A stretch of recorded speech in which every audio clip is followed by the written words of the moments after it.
Dans Marvel Comics numéro 1 de 1939, l'histoire de Ka-Zar commence avec le petit David Rand. Âgé de 3 ans, voyageant avec ses parents John et Constant Rand dans un avion survolant l'Afrique équatoriale, en route vers le Caire, jusqu'à ce qu'une panne mécanique provoque un crash au cœur de la jungle congolaise. Ses parents, gravement blessés, succombent rapidement, laissant David seul à la chaleur étouffante,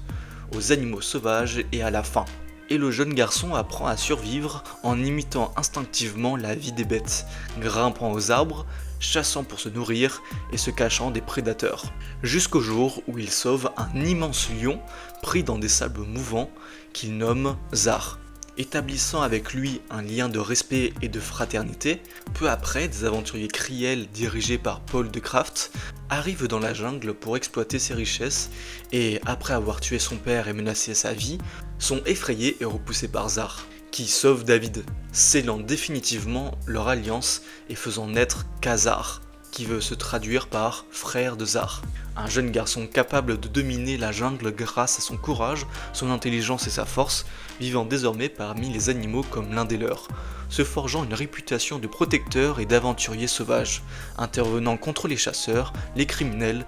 et les explorateurs sans scrupules, et tout au long de son initiation, il apprend à lire les signes de la nature, à utiliser son environnement pour piéger les prédateurs ou se défendre, à communiquer avec les animaux et à se mouvoir avec une agilité et une prudence exceptionnelles, faisant de lui un parangon de survie et de force physique.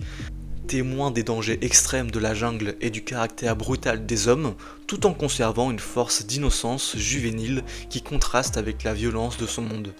ce qui le distingue comme une figure héroïque de l'âge d'or des comics. Même si cette version originelle reste très éloignée du Ka-Zar moderne des X-Men,